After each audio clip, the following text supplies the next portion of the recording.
Selamat pagi Bapak Ibu semua, selamat hari Minggu, khususnya semua Bapak Ibu yang sedang mengikuti ibadah online dari NLCC Indonesia hari ini dimanapun Bapak Ibu berada.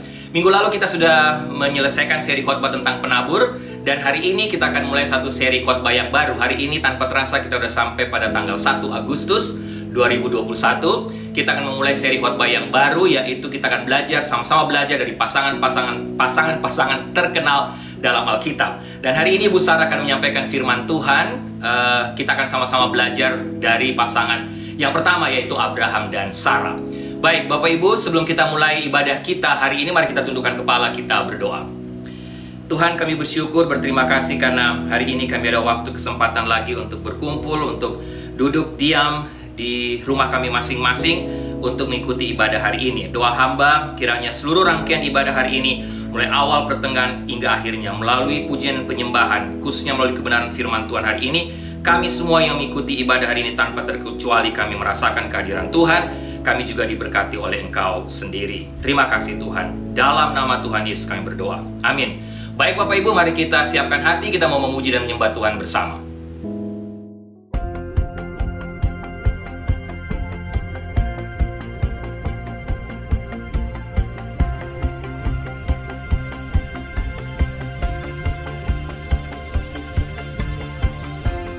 If I told you my story, you would hear hope that wouldn't let go. If I told you my story, you would hear love that never gave up. And if I told you my story, you would hear life, but it wasn't mine. If I should speak, then let it be of the grace that is greater than all my sin, of when justice was served and where mercy wins, of the kindness of Jesus that draws me in. Oh, to tell you my story is to tell of you. If I told you my story, you would hear victory over the enemy. If I told you my story,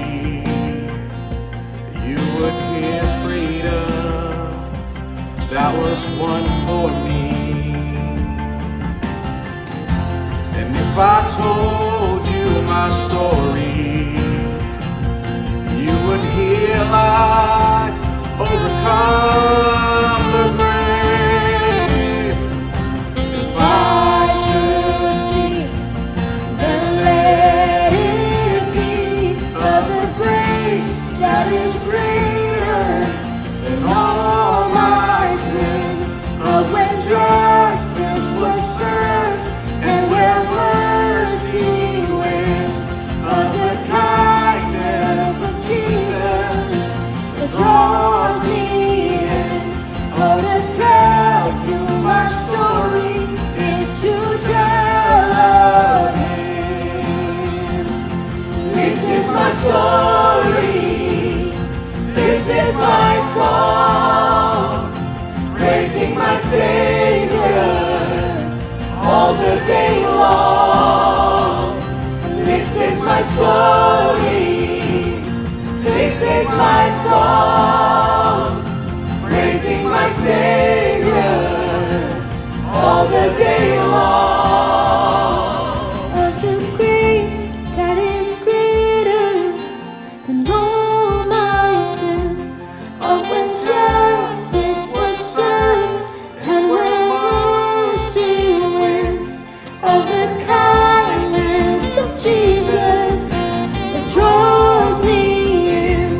Oh, to tell you my story is to tell of the grace that is greater.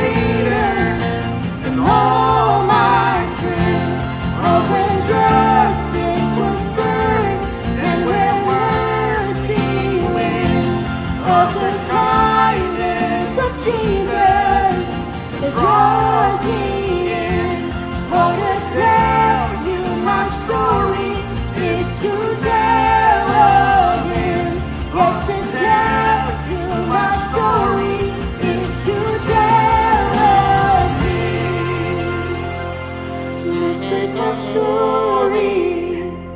This is my song, praising my Savior all the day long.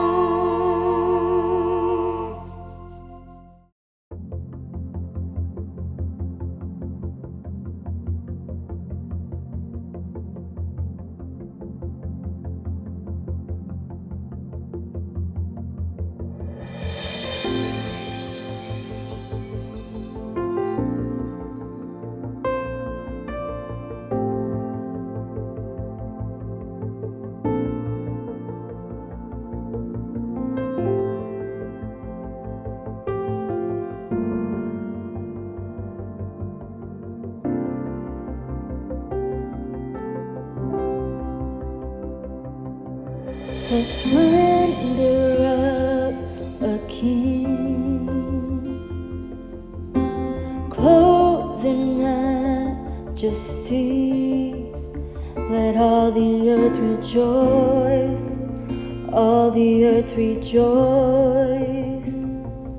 He wraps himself in light, and darkness tries to hide, and trembles at his voice, trembles at his voice.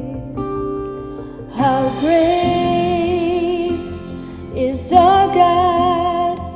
Sing with me, how great is our God? No, we'll see how great is our God.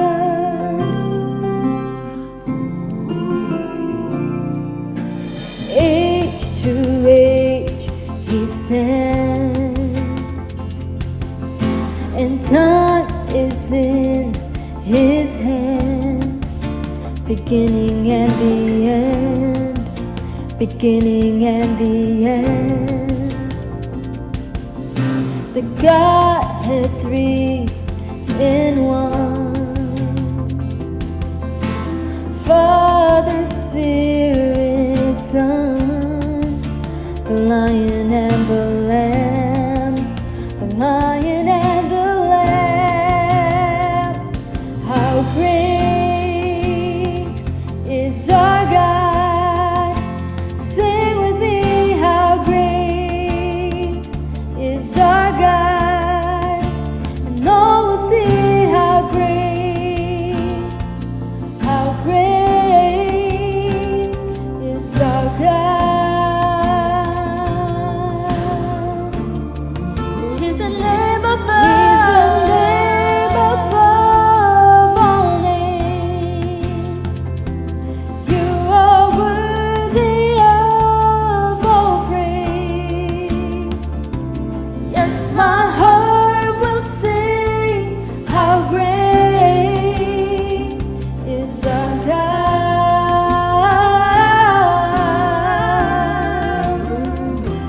He's the name above all names.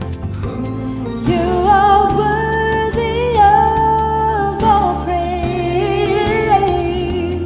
Yes, my heart will sing, how great is our God.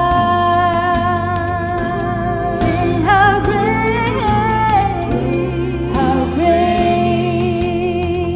is our God. Sing with me, how great is our God. And all will see how great,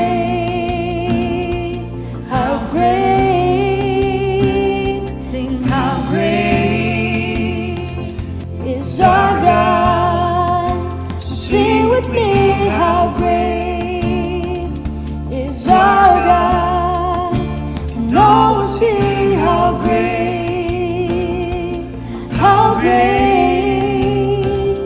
is our God.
Salam Bapak Ibu semua, kita bersyukur kita masuk pada bulan Agustus tahun 2021 dengan berkat Tuhan yang luar biasa. Kita masih bisa sehat, kuat walaupun ada pergumulan sana sini, ada keluarga kita yang sakit dan sebagainya, tapi kita bersyukur karena Tuhan memberkati kita sampai minggu pertama bulan Agustus.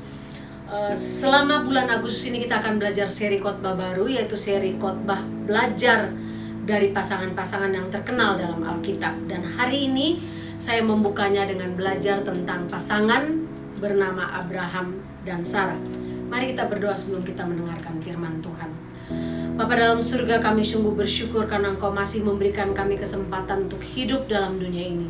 Karena itu kami berdoa supaya kesempatan ini kami pakai dengan bijak, dengan wise.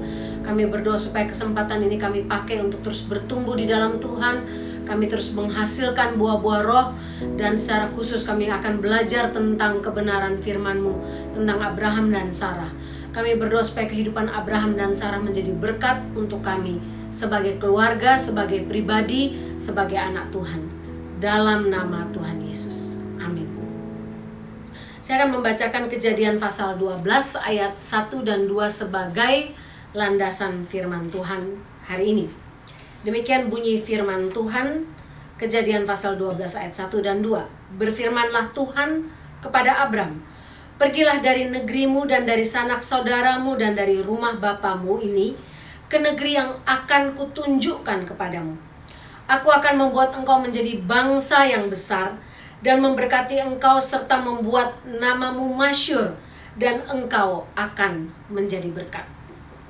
Bapak Ibu, kalau kita belajar tentang sebuah negara, tentang sejarahnya, atau kita mau mengunjungi negara tersebut, maka kita tentu paling pertama akan melihat ikon dari negara tersebut sebagai landmarknya yang patut kita kunjungi. Misalnya Menara Eiffel di Paris dengan tinggi 325 meter yang selesai dibangun tahun 1889. Kalau semua orang ke Paris, semua orang harus mengunjungi negara ini sebagai ikon yang paling populer di Prancis.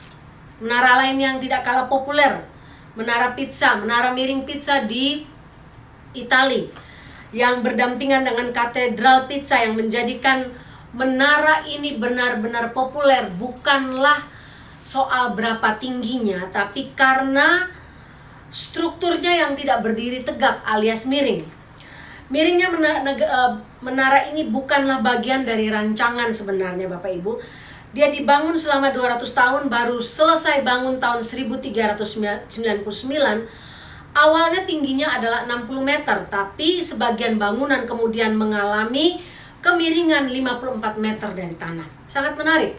Patung Liberty di Amerika, semua orang juga ingin melihat. Kalau datang ke Amerika pasti akan ke New York untuk melihat patung Liberty. Ternyata patung Liberty yang sangat populer di Amerika ini tidak hanya ada di Amerika, tapi ada juga di Prancis. Mengapa? Tidak heran, karena patung perunggu itu merupakan hadiah dari Prancis ketika Amerika berusia 100 tahun dan sebagai lambang persahabatan antar dua negara. Sehingga Bapak Ibu, kalau kita belajar tentang Alkitab, belajar tentang pasangan dalam Alkitab, belajar tentang pribadi-pribadi dalam Alkitab, kita tidak akan bisa melepaskan ikon Alkitab yang adalah Abraham dan Sarah. Tentu Tuhan Yesus nomor 1 di atas segala-galanya, pusat dari Alkitab. Tapi ketika kita belajar tentang pribadi lain, kita akan menemukan Abraham dan Sarah adalah ikon sosok dalam perjanjian lama yang patut kita pelajari. Selain Musa, tidak ada sosok yang lebih sering dibahas dalam perjanjian baru selain Abraham. Bahkan Yakobus menyebut Abraham sebagai sahabat Allah dalam Yakobus pasal 2 ayat 23. Sebuah julukan yang tidak pernah diberikan kepada sosok lain manapun dalam Alkitab. Orang-orang lintas gereja, lintas generasi di seluruh dunia, dalam semua agama, bukan gereja saja, disebut anak-anak Abraham. Galatia pasal 3 ayat 7. Bahkan 3 agama besar dunia, Kristen, Islam, dan Yahudi, mengakui Abraham sebagai tokoh paling penting dalam agama mereka. Demikian juga dengan Sarah, sehingga pasangan ini merupakan teladan yang saleh bagi semua manusia di seluruh dunia dalam berbagai latar belakang budaya dan agama. Hari ini kita akan belajar 3 hal yang patut kita pelajari dari kehidupan pasangan Abraham dan Sarah. Yang pertama, mari kita belajar tentang panggilan Allah bagi keluarga Abraham dan Sarah. Bapak Ibu, tiap keluarga dipertemukan dan dipanggil Tuhan untuk menggenapi tujuan Allah dalam dunia ini. Sepanjang kita mau taat, Tuhan akan memberkati keluarga kita atau memberkati kita secara pribadi. Kehidupan Abraham ini merupakan bagian yang cukup besar dalam kitab Kejadian. Mulai dari Kejadian pasal 11 ketika kita mulai mengenal nama Abraham di situ, pasal 11 ayat 26 sampai kematiannya dalam Kejadian pasal 25 ayat 8. Meskipun banyak informasi yang disediakan tentang Abraham, tapi tidak banyak informasi tentang masa kecil Abraham. Kita baru mengenal Abraham ketika usianya 75 tahun. Dalam Kejadian pasal 11 ayat 28, di situ dicatat bahwa Terah ayah Abraham hidup di Ur-Kasdim. Ur-Kasdim adalah sebuah kota yang maju yang berada di tepi sungai Efrat dan di antara Teluk Persia dan kota Baghdad di daerah Mesopotamia Selatan. Nah, kita juga membaca bahwa Terah ini membawa keluarganya berkelana dari tanah Kanaan, tetapi kemudian berdiam di kota Haran di daerah utara Mesopotamia. Ya, daerah itu merupakan rute perdagangan antara Babel dan Niniwe serta Damsik. Nah, Abraham sendiri lahir ketika Terah ayahnya berusia sangat tua, ketika Terah berusia 130 tahun. Dan kejadian hidup Abraham secara detail baru dicatat dalam Kejadian pasal 12 yang kita baca tadi. Itulah ketika pertama kali dia dipanggil oleh Tuhan keluar dari tanahnya, dari keluarganya ke tempat yang Tuhan janjikan untuk dia. Tuhan berjanji Tuhan akan memberkati Abraham, memberkati keturunannya seperti pasir di pantai, seperti bintang di langit. Dan janji tentang juru selamat ini lahir atau diberikan kepada Abraham dan keturunannya. Janji tentang juru selamat, janji tentang Mesias dunia. Bapak Ibu, yang membuat Abraham istimewa adalah dalam bagian yang pertama ini, ketika Allah memanggil Abraham, Abraham mentaati perintah Tuhan. Kejadian 12 ayat 4 mencatat bahwa ketika Allah memanggil Abraham, Abraham pergi. Ia taat seperti yang difirmankan Tuhan kepadanya. Penulis kitab Ibrani menggunakan Abraham sebagai teladan iman berulang kali, dan secara khusus membahas tindakan yang mengagumkan ini. Karena iman, Abraham taat. Karena iman, Abraham taat.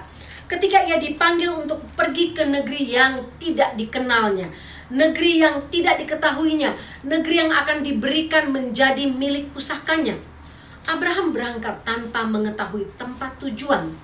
Ibrani pasal 11 ayat 8 mengatakannya. Bapak Ibu, siapa di antara kita yang berani meninggalkan semua hal yang kita kenal dan pergi tanpa penjelasan yang detail? Pergi ke tempat yang tidak ketahui, membawa keluarga kita. Sementara pada waktu Abraham hidup, konsep keluarga itu bagi mereka adalah konsep yang sangat ketat, konsep yang sangat erat. Bagi mereka keluarga adalah bagian di mana kamu tinggal bersama-sama dalam satu community. Sehingga pergi keluar dari tempat tersebut, meninggalkan keluarga besar adalah bukan hal yang lazim. Pergi ratusan kilometer atau ribuan miles merupakan konsep yang asing bagi Abraham dan keluarganya pada masa itu. Selebihnya kita tidak tahu kehidupan rohani Abraham sebelum dia dipanggil Tuhan. Tapi yang pasti penduduk Ur-Kasdim dan Haran ini menyembah sederet dewa Babel, dewa-dewa kafir, dewa bulan, dewa Sin. Sehingga Allah memanggil keluar Abraham untuk keluar dari kebudayaan yang sangat erat dengan berhala. Abraham menyadari dan mengenal panggilan Yahweh, panggilan Tuhan, mentaati dengan sukarela, bukan dengan cara paksa. Bapak Ibu, dalam hidup kita sebagai satu pribadi maupun sebagai pasangan, ketaatan dan panggilan Tuhan haruslah merupakan hal terpenting. Kalau kita mengaku kita orang Kristen, kita sudah born again, kita sudah hidup dalam menghasilkan buah-buah roh, maka ketika Tuhan memerintahkan kita, memanggil kita, menaruh beban dalam hati kita, hal itu merupakan hal yang paling tinggi, hal yang paling prioritas. Mengapa? Karena ketaatan terhadap panggilan Tuhan membawa berkat, dan ketaatan terhadap panggilan Tuhan menunjukkan kasih kita kepada Tuhan, menunjukkan penghormatan kita kepada Tuhan. Tuhan menciptakan kita bukan tanpa tujuan, Bapak Ibu. Ketika Dia menciptakan kita, Dia menetapkan tujuan hidup kita masing-masing, entah secara pribadi, entah sebagai satu pasangan, sebagai keluarga dalam ikatan nikah. Pusat hidup kita sebagai orang percaya adalah Tuhan, bukan kesenangan kita pribadi. Sehingga ketika Abraham dan Sarah dipanggil keluar dari tanah asal mereka yang kafir, Tuhan ingin memakai mereka untuk menggenapi pekerjaan Tuhan, menggenapi nubuatan Tuhan tentang Mesias yang dijanjikan.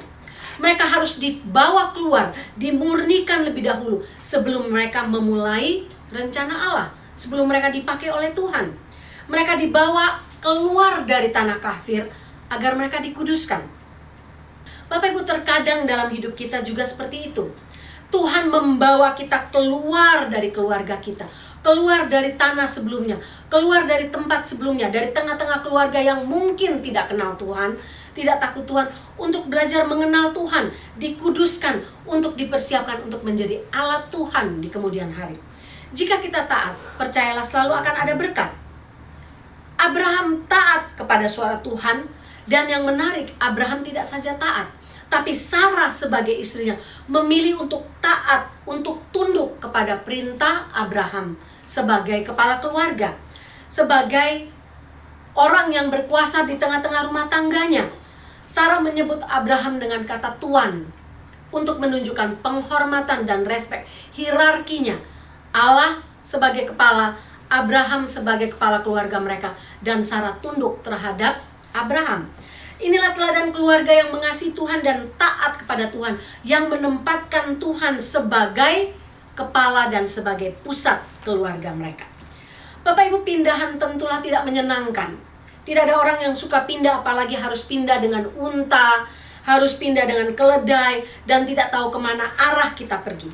Tapi ketika Abraham taat, itulah yang menunjukkan imannya, keteladanan yang patut dicontoh oleh kita semua. Dia berangkat dan pergi ke negeri yang diterimanya untuk kemudian menjadi milik pusakanya, ke tempat yang dia tidak tahu. Ibrani pasal 11 ayat 8. Hal itu mungkin lebih berat bukan saja untuk Abraham, tapi tentu lebih berat untuk Sarah sebagai seorang perempuan. Dalam bagian ini Sarah memang tidak disebutkan, tapi imannya ada di situ. Imannya boleh dikatakan setegar iman Abraham.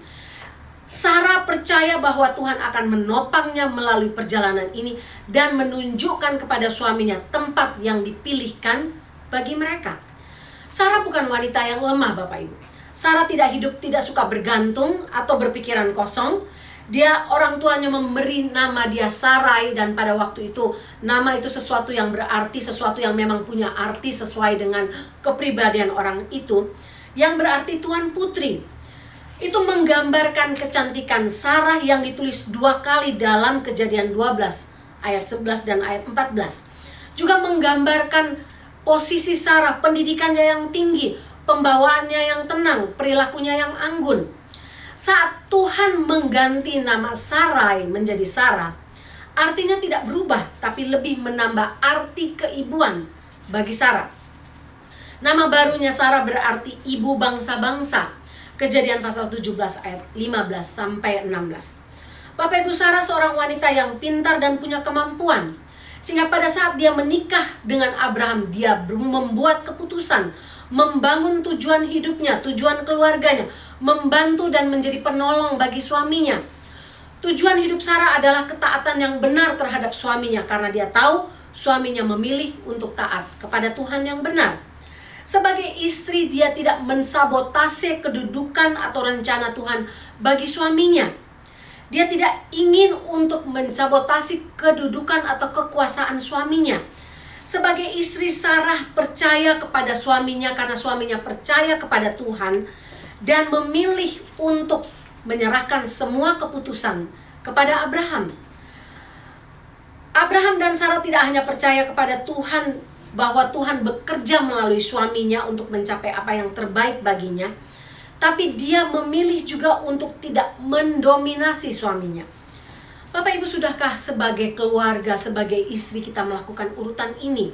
Kita perlu mengoreksi sehebat apapun saya sebagai istri, sehebat apapun pendidikan saya, kemampuan saya dan sebagainya. Tuhan minta Sarah untuk tetap tunduk kepada Abraham, sama Tuhan minta seperti kita sebagai perempuan untuk tetap tunduk kepada suami kita, jika kita katakan kita melangkah dalam kebenaran firman Tuhan. Pada waktu 16 tahun yang lalu, hampir 17 tahun yang lalu, kami memutuskan untuk pindah ke Amerika. Banyak teman dan keluarga kami katakan kami gila karena tidak kenal siapapun di sini, tidak punya gambaran apapun tentang Amerika. Satu-satunya orang yang kami tahu bukan secara pribadi, hanya lewat email, itu adalah Pak Yansen Tarigan almarhum. Tapi kami tahu dan yakin bahwa Tuhan memimpin kami di sini. Kami melangkah dengan iman karena kami tahu bahwa Tuhan pasti punya tujuan ketika Tuhan membawa kami keluar. Tuhan pasti punya tujuan yang harus kami belajar untuk taat pada waktu itu, walaupun tidak tahu apa. Suara Roh Kudus itu yang lembut berusaha untuk kami dengarkan dan taati.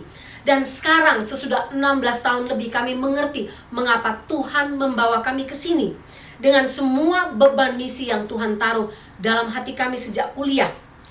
Bapak Ibu, bagaimana dengan Bapak Ibu? Ketika Tuhan memanggil Bapak Ibu untuk tujuannya, entah sebagai pribadi, entah sebagai pasangan, sebagai keluarga, apakah kita mau belajar untuk taat kepada suara itu?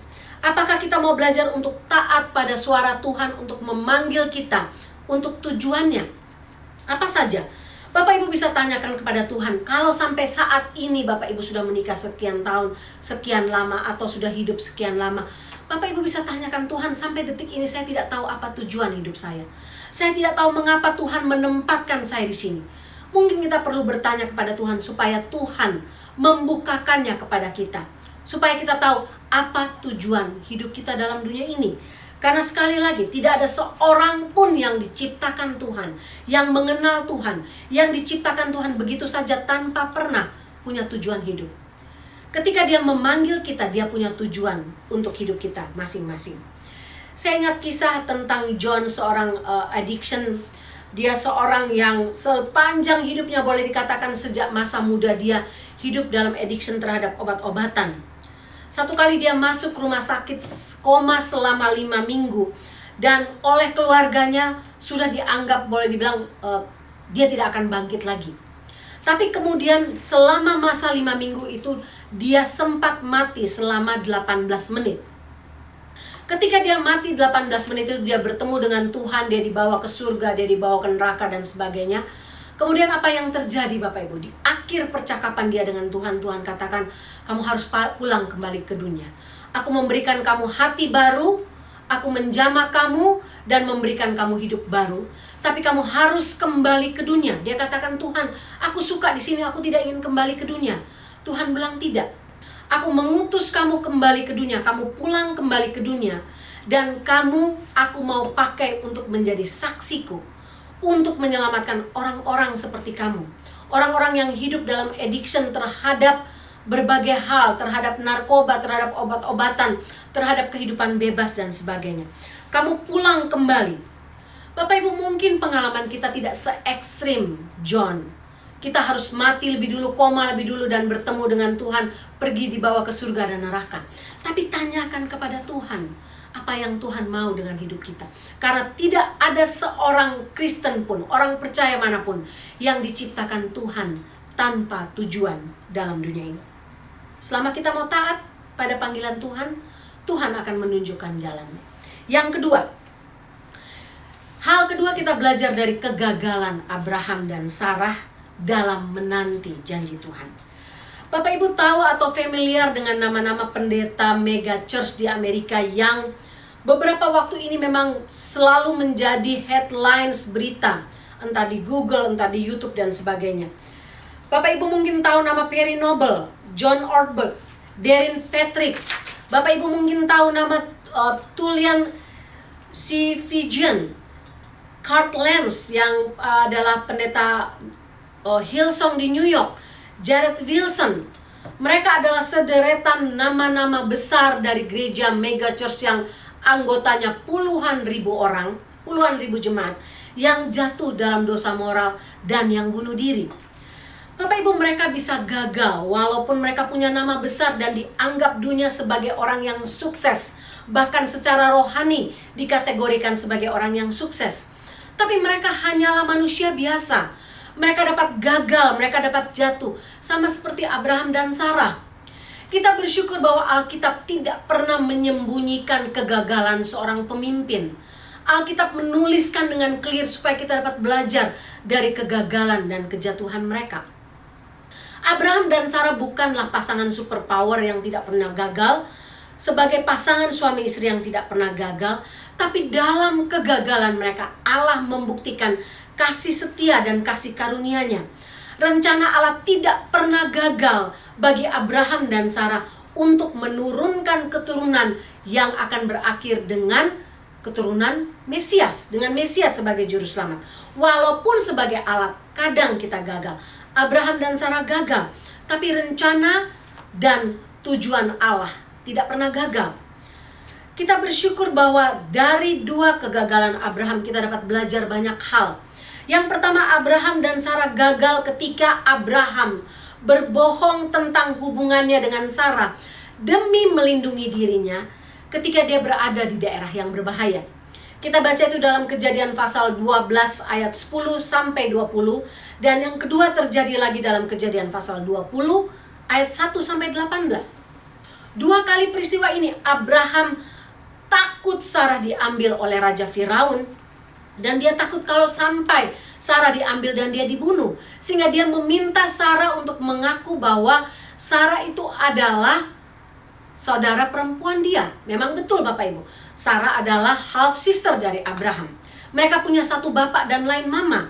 Tapi dalam kedua peristiwa ini Allah melindungi dan memberkati Abraham meskipun imannya sedang surut. Bapak Ibu, bayangkan, bukan itu saja kegagalannya. Kenapa yang menarik di sini orang bertanya kenapa Sarah sebagai seorang perempuan beriman mau saja turut dalam rencana Abraham itu? Bukankah dalam hal ini ketaatan kepada Tuhan harusnya lebih tinggi kepada ketaatan kepada suami yang sedang tidak taat kepada Tuhan? Bapak Ibu, saya juga setuju kalau seorang istri tidak bertanggung jawab untuk taat kepada suami yang sedang berlawanan dengan perintah Tuhan, berlawanan dengan melakukan kehendak Tuhan. Sarah bisa saja menolak, tapi dalam hal ini Sarah menunjukkan kedalaman iman dan ketaatan yang sebenarnya terhadap orang yang disebutnya Tuhan. Sarah percaya bahwa janji Tuhan kalau Abraham akan menjadi bapa satu bangsa yang besar dengan cara apapun. Karena itu dia taat kepada Abraham ketika Abraham memintanya untuk berbohong. Bapak Ibu, Sarah juga percaya akan campur tangan Tuhan menyelamatkan dia sebelum tindakan yang tidak bermoral ini terjadi. Sarah percaya bahwa Tuhan akan mempertemukan kembali dia dengan Abraham suaminya dan menyelamatkannya dari kuasa Firaun. Karena dia percaya dan dia tunduk, Tuhan melindungi mereka dari keegoisan Abraham, keegoisan rencana Abraham dalam hal ini. Bapak Ibu, iman Sarah ini iman yang juga luar biasa. Sebagai istri Kristen, banyak kali ketika kita melihat suami kita gagal atau jatuh dalam dosa, tidak taat terhadap Tuhan, kita seharusnya menjadi penolong dan bukan perongrong. Kita seharusnya menolong dia untuk bisa bangkit lagi, bukan untuk mengutuk dan meninggalkan suami kita, seperti yang dilakukan oleh istri Ayub. Ketika kita menjadi penolong bagi suami kita, Tuhan akan menyadarkan suami kita dan membawanya kembali ke jalan Tuhan. Bapak Ibu, sulit dibayangkan kalau Abraham melakukan hal ini tidak satu kali tapi dua kali. Dia melakukan dalam Kejadian pasal 12 ayat 18 sampai 20. Ketika itu terjadi dengan Abimelek, Bapak Ibu, Raja Gerar. Abraham kehilangan imannya sama sekali, ketakutannya melebihi segala-galanya. Bapak Ibu, mungkin Abraham berpikir dia sudah lolos dari dosa yang pertama, tapi dia gagal sekali lagi dalam dosa yang sama. Seringkali kita pun demikian. Kita berpikir, oh saya sudah menang terhadap dosa itu. Tapi iblis tidak pernah berhenti Bapak Ibu. Iblis selalu menunggu kita, melihat kita kapan kita lengah, dan membawa kita jatuh kepada dosa yang sama. Itulah selalu cara iblis untuk menyerang kita dan menjatuhkan kita. Tapi sekali lagi, dalam hal ini Sarah tunduk kepada Abraham, dan kembali lagi Tuhan menyelamatkan. Tidak saja Abraham, Sarah dan keluarganya, karena rencana Tuhan harus terjadi. Iman dan kesetiaan Tuhan tetap terjadi atas keluarga ini. Bapak Ibu, hal yang kedua yang terjadi sebagai kegagalan Abraham dan Sarah adalah dalam hal menanti anak, dalam hal janji tentang anak mereka.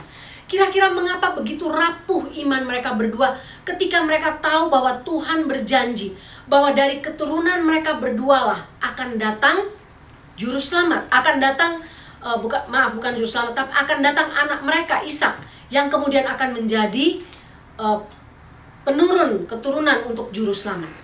Bapak Ibu, janji Tuhan bagi mereka untuk mendapatkan anak itu boleh dikatakan berada di atas jauh-jauh logika manusia. Jauh di atas logika manusia. Bagaimana tidak Bapak Ibu? Sarah berada dalam titik kerapuhan iman setelah menunggu 10 tahun dan janji Tuhan tidak terjawab. Oleh karena itu Sarah menawarkan agar Abraham tidur dengan Hagar budaknya supaya mereka bisa mendapatkan keturunan. Karena setelah 10 tahun menanti janji Tuhan tidak dijawab. Seringkali Bapak Ibu dalam kesulitan terbesar, disitulah iman kita diuji. Sarah berpikir bahwa dia bisa mengarahkan atau mencari jalan keluar bagi Tuhan yang terlalu terlambat dalam menggenapi janjinya. Sampai-sampai dia sudah mati haid.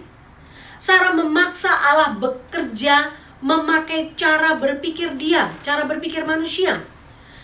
Sedangkan Abraham, kenapa Abraham menerima usulan Sarah? Harusnya Abraham katakan, tidak Sarah, saya tidak akan menerima usulan kamu. Saya harus menunggu janji Tuhan, karena janji itu datang dari perempuan yang adalah kamu, bukan dari Hagar. Tapi Abraham menerima usulan Sarah untuk mengawini Hagar sebagai tawaran iman. Jujur Bapak Ibu, itu adalah hal yang legal, itu tidak salah secara budaya pada masa itu. Tapi keputusan Abraham ini benar-benar menyedihkan hati Tuhan. Abraham sama sekali tidak lebih dahulu bertanya kepada Tuhan, tidak berkonsultasi kepada Tuhan. Dan disinilah hal yang harusnya kita waspada. Titik kelemahan Abraham adalah dia tidak berani menguji kehendak istrinya dalam hikmat Tuhan. Seharusnya Abraham bersikap seperti Ayub yang berani menegur kesalahan istrinya ketika istri Ayub mencoba meminta Ayub menyangkal Tuhan. Abraham dan Sarah kedua-duanya bersalah. Mereka sama-sama menerima janji Tuhan, namun mereka ragu terhadap janji Tuhan. Disinilah terjadi penyelewengan iman. Ingat sekali lagi Bapak Ibu, kita belajar dari bagian ini. Kadang sebagai manusia kita bisa gagal. Kadang kita gagal dalam menanti janji Tuhan ketika kita menunggu janji Tuhan begitu lama untuk dijawab. Kadang kita jatuh dalam dosa moral, dalam berbagai dosa lainnya ketika kita menanti janji Tuhan dan janji Tuhan belum digenapi atau di luar batas akal pikiran kita manusia. Tapi ketika kita sadar, kita bertobat, kita kembali pada Tuhan, maka Tuhan akan memulihkan kita. Karena kita bisa gagal, tapi ingat rencana Tuhan bagi kita dan bagi keluarga kita tidak pernah gagal. Tuhan selalu menyediakan jalan keluar, asal kita jangan pernah malu untuk kembali kepada Tuhan kalau kita mendapati diri kita gagal dan jatuh. Yang ketiga, yang terakhir yang kita belajar dari kehidupan keluarga Abraham dan Sarah adalah iman mereka. Iman dan kebangkitan rohani mereka. Bapak Ibu, dalam perjalanan iman keluarga Abraham dan Sarah ini mereka gagal. Tapi yang menarik dan yang menjadi teladan bagi kita adalah mereka bangkit dari kegagalan mereka. Bangkit untuk percaya lagi. Dan mereka menanti janji Tuhan ini dalam waktu 15 tahun lagi. 10 tahun mereka gagal, sekarang mereka menanti 15 tahun lagi. Sampai akhirnya Tuhan menjawab janjinya setelah 25 tahun menanti. Bapak Ibu, mereka mampu untuk tetap percaya kepada Allah yang dapat melakukan apa yang tidak mungkin menjadi mungkin. Ini hal yang penting. Kadang-kadang kita gagal, kita tidak punya iman karena kita percaya, kita yakin bahwa hal itu tidak mungkin dikerjakan oleh Tuhan. Tapi Abraham dan Sarah kembali bangkit iman mereka untuk tetap percaya kepada Allah yang dapat melakukan apa yang tidak mungkin menjadi mungkin. Mereka membuktikan iman mereka dalam dua hal, Bapak Ibu. Yang pertama, ketika mereka menanti 15 tahun lagi janji Tuhan ini terjadi, dengan setia, dengan tetap teguh menanti, sehingga Kejadian 15 ayat 6 katakan, Tuhan menuliskan pandangan Tuhan sendiri tentang iman Abraham dan iman Sarah. Percayalah Abraham kepada Tuhan, maka Tuhan memperhitungkan hal itu kepadanya sebagai kebenaran. Saya suka terjemahan lain katakan, Abraham menaruh iman kepada Allah dan hal itu diperhitungkan baginya sebagai kebenaran. Bapak Ibu, hal yang kedua adalah yang menunjukkan iman Abraham dan Sarah adalah iman Abraham dan Sarah diuji lagi. Tidak saja menunggu sesudah 25 tahun, tapi mereka diuji lagi ketika Ishak sudah lahir. Mereka diuji lagi dalam Kejadian 22 ketika Tuhan meminta Abraham untuk mempersembahkan Ishak sebagai korban bakaran di Bukit Moria, di Gunung Moria. Kita tidak mengetahui reaksi dalam hati Abraham terhadap perintah ini.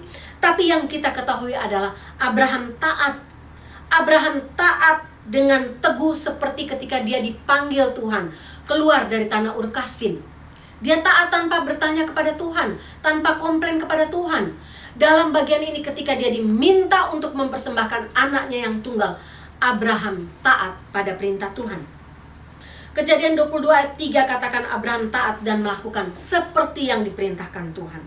Bapak Ibu, kita tahu bahwa kisah ini berakhir dengan intervensi Allah. Ketika Abraham hendak menyembelih anaknya sendiri untuk menjadikan korban, Allah menahannya dan menyediakan korban pengganti bagi Ishak. Bapak Ibu tahu, bisa bayangkan perasaan Abraham. Bertahun-tahun menanti janji Tuhan, 25 tahun menanti janji Tuhan, dan sekarang Tuhan meminta dia untuk mempersembahkan anaknya yang tunggal. Tapi kita lihat di sini, iman Abraham pada Allah Yahweh lebih besar daripada kasihnya terhadap anak tunggalnya. Ia percaya bahwa jika sekalipun ia mengorbankan Ishak anaknya, Allah mampu menghidupkannya kembali dari kematian. Allah mampu membangkitkan Ishak kembali dari kematian. Ibrani 11 ayat 17-19. Bapak Ibu, ini bukti iman yang sangat luar biasa. Pada akhirnya kita melihat Yakobus mengutip kehidupan Abraham sebagai ilustrasi bahwa iman tanpa perbuatan adalah iman yang mati. Yakobus 2 ayat 21. Dalam ilustrasinya Yakobus menggunakan kisah Abraham dan Ishak di atas Gunung Moria untuk menunjukkan iman yang hidup, yang harus menghasilkan perbuatan yang taat. Bagaimana dengan kita, Bapak Ibu? Seringkali kita katakan, Tuhan, aku mengasihi Engkau, aku beriman kepadamu, tapi hanya di bibir mulut dan tidak pernah dalam perbuatan nyata. Iman tanpa perbuatan adalah mati, dan ini yang ditunjukkan oleh Abraham. Rasul Paulus menulis iman Abraham sebagai imannya tidak menjadi lemah walaupun ia mengetahui bahwa tubuhnya sudah sangat lemah. Karena usianya telah kira-kira 100 tahun dan bahwa rahim Sarah telah tertutup. Tetapi terhadap janji Allah ia tidak bimbang karena ketidakpercayaan. Malah ia diperkuat dalam imannya dan memuliakan Allah dengan penuh keyakinan bahwa Allah berkuasa untuk melaksanakan apa yang telah ia janjikan. Roma 4 ayat 19-21. Bapak, itu tidak saja iman Abraham, tapi demikian juga dengan iman Sarah. Sebagai ibu, Bapak Ibu bisa bayangkan Sarah menyaksikan anak tunggalnya yang diberikan di hari tuanya, yang dinantikan selama 25 tahun, menghilang dari pandangannya, pergi ke Bukit Moria untuk dipersembahkan. Walaupun hati keibuannya tentu hancur, tapi ia tidak protes. Ia taat, ia tunduk kepada Abraham dan tunduk kepada Allah.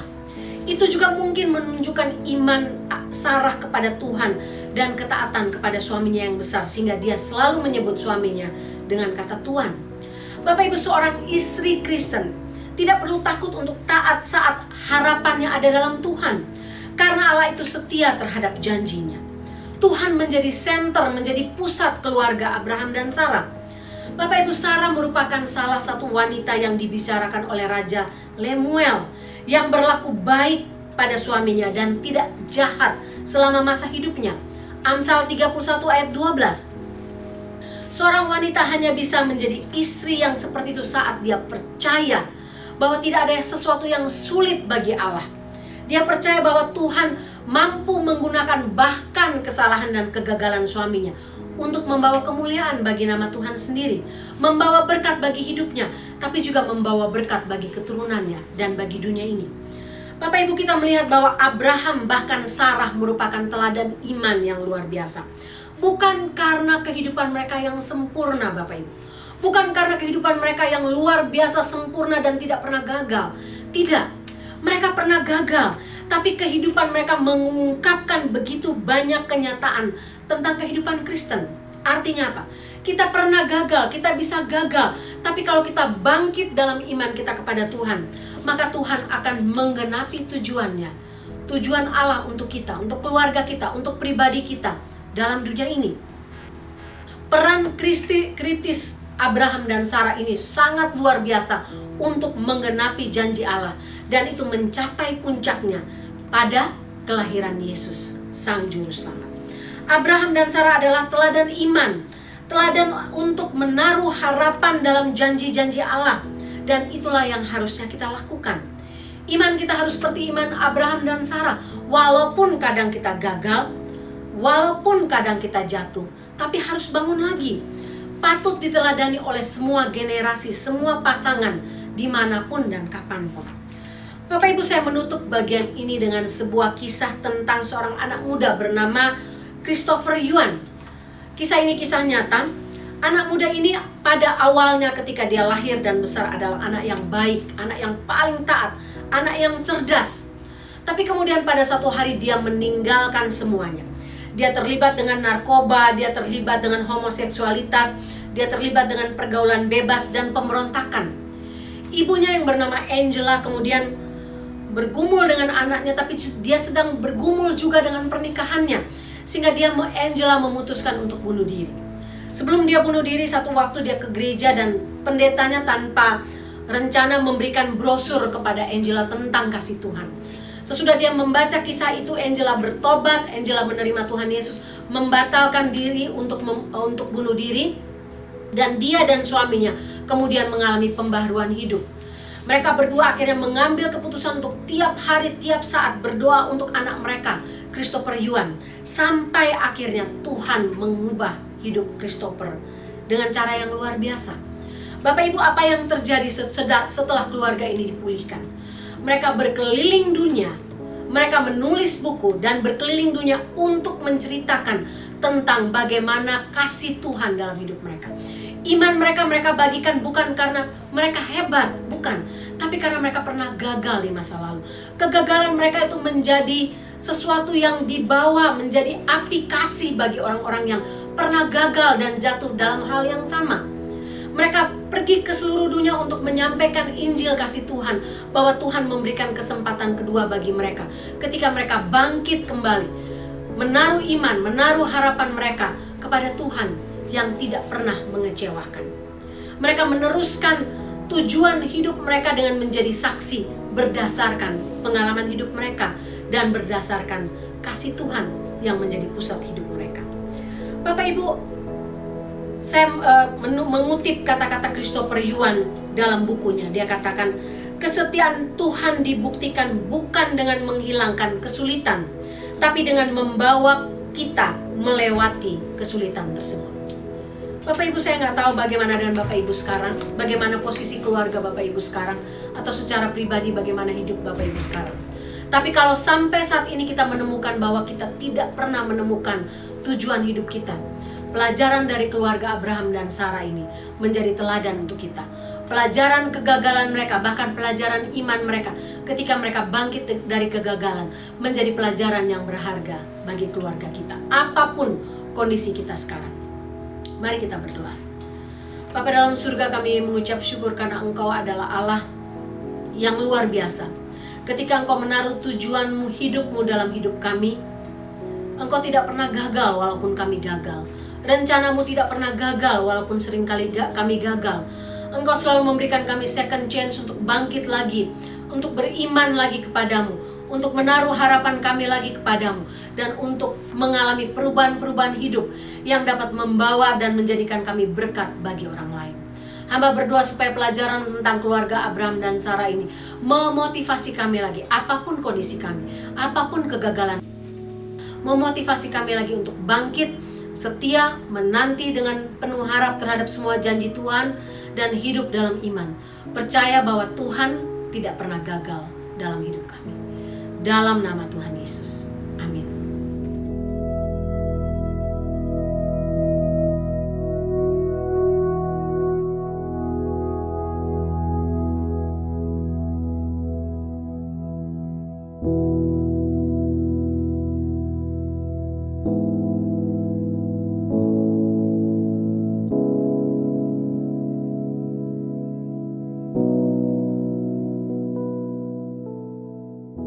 Baik Bapak Ibu, mari kita sama-sama siapkan hati kita untuk masuk dalam perjamuan kudus pagi hari ini.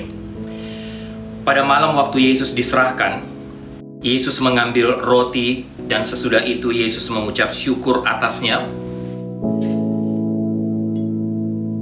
Yesus memecah-mecahkan roti lalu berkata, "Inilah tubuhku yang diserahkan bagi kamu. Perbuatlah menjadi peringatan akan aku."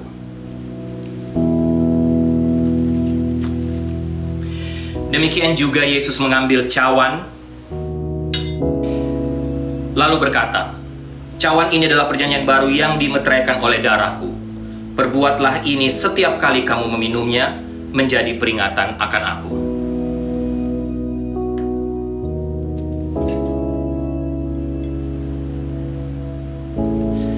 Bapak Ibu bisa sambil duduk atau Bapak Ibu mau berdiri juga boleh di mana saja Bapak Ibu berada. Bapak Ibu ambil roti di tangan kanan Bapak Ibu. Sekali lagi Bapak Ibu, roti yang terpecah ini adalah lambang dari tubuh Tuhan Yesus yang hancur di Bukit Golgota. Tubuh Tuhan hancur supaya Bapak Ibu dan saya bisa mendapatkan keselamatan kekal. Mari kita makan bersama-sama dalam nama Tuhan Yesus.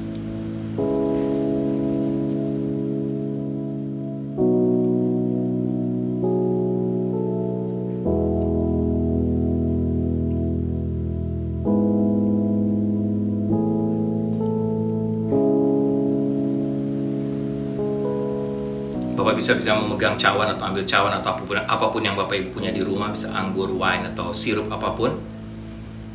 Jangan lupa Bapak Ibu, cawan atau anggur ini adalah lambang dari darah Tuhan yang tercurah di atas kayu salib di Bukit Golgota.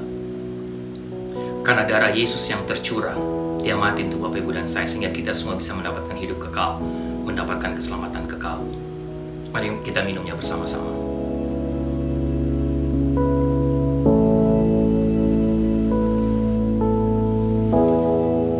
Doa saya kiranya perjamuan kudus hari ini menjadi berkat buat Bapak Ibu semua. Tidak saja hanya mengingatkan kita akan pengorbanan Tuhan Yesus 2000 tahun yang lalu di Bukit Golgota, tapi juga Bapak Ibu menjadikan ini sebagai pegangan kita di mana kita hidup sekarang. Kita terus hidup takut Tuhan, mengasihi Tuhan. Kita selalu memberikan yang terbaik untuk Tuhan. Kita melayani dengan penuh komitmen. Karena Tuhan sudah memberikan yang terbaik untuk Bapak Ibu dan saya. Dia sudah mati buat Bapak Ibu dan saya. Mari kita tundukkan kepala, kita berdoa. Tuhan, kami bersyukur, berterima kasih karena Engkau sudah berbicara kepada kami melalui kebenaran firman-Mu. Tapi hari ini Engkau juga berbicara lagi kepada kami melalui perjamuan kudus hari ini. Tidak saja mengingatkan kami akan pengorbanan-Mu 2000 tahun yang lalu di atas kayu salib, tapi Tuhan hamba berdoa supaya lewat perjamuan kudus seperti yang kami lakukan tiap bulan seperti ini, kami makin dibawa untuk hidup makin mengasihi Engkau, hidup makin takut akan Engkau, hidup dengan makin memberi penuh komitmen dalam pemberian dan juga dalam pelayanan untuk Engkau. Terima kasih Tuhan. Terima kasih untuk perjamuan kudus hari ini. Dalam nama Tuhan Yesus kami berdoa. Amin. Baik Bapak Ibu, doa saya kita semua diberkati lagi oleh seluruh rangkaian ibadah hari ini secara khusus melalui kebenaran firman Tuhan yang disampaikan oleh Ibu Sarah hari ini. Baik, sebelum saya tutup dalam doa berkat, ada satu pengumuman, yaitu kami atau saya sebagai hamba Tuhan ingin mengucapkan banyak terima kasih untuk semua dukungan, semua doa Bapak Ibu, khususnya minggu lalu di chapel di Kebaktian LCC Indonesia kita mengambil waktu secara khusus untuk berdoa untuk Indonesia, dan kita juga mengumpulkan dana untuk membantu teman-teman para hamba Tuhan di Indonesia yang memang sedang struggle, sedang membutuhkan, khususnya di tengah-tengah pandemik, di tengah COVID yang sedang terjadi di Indonesia. Sekali lagi terima kasih untuk dukungan Bapak Ibu, untuk dana-dana yang sudah Bapak Ibu persembahkan. Tuhan kiranya memberkati Bapak Ibu sekeluarga, bahkan juga pekerjaan dan bisnis Bapak Ibu. Baik, jemaat yang kekasih, tundukkanlah kepalamu, arahkanlah hatimu kepada Tuhan, dan terimalah berkat Tuhan. Anugerah keselamatan dari Tuhan Yesus Kristus, kasih sayang yang tidak berkesudahan dari Allah Bapa, serta penyertaan dari Roh-Nya yang kudus kiranya menyertai engkau sekalian, mulai hari ini sampai Maranatha Tuhan Yesus datang kembali. Haleluya, amin. If I told you my story, you would hear hope that wouldn't let go. If I told you my story, you would hear love that never gave up. And if I told you my story, you would hear life, but it wasn't mine. If I should speak, then let it be of the grace that is greater than all my sin, of when justice was served and where mercy wins, of the kindness of Jesus that draws me in. Oh, to tell you my story is to tell of you. If I told you my story, you would hear victory over the enemy. If I told you my story, you would hear freedom that was won for me. And if I told you my story, you would hear life overcome the grave. If I should speak, Then let it be of the grace that is greater than all my sin, of when justice was served and where mercy wins, of the kindness of Jesus that draws me in. Oh, to tell you my story is to tell of Him. This is my story, this is my song, praising my Savior all the day long. This is my story, this is my song, praising my Savior all the day long. Of the grace that is greater than all my sin, of when justice was served and when mercy wins, of the kindness of Jesus that draws me in. Oh, to tell you my story is to tell of the grace that is greater than all my sin, of when justice was served and when mercy wins, of the kindness of Jesus that draws me in. Oh, to tell you my story is to tell of Him. Yes, to tell you my story is to tell of Him. This is my story, this is my song, praising my Savior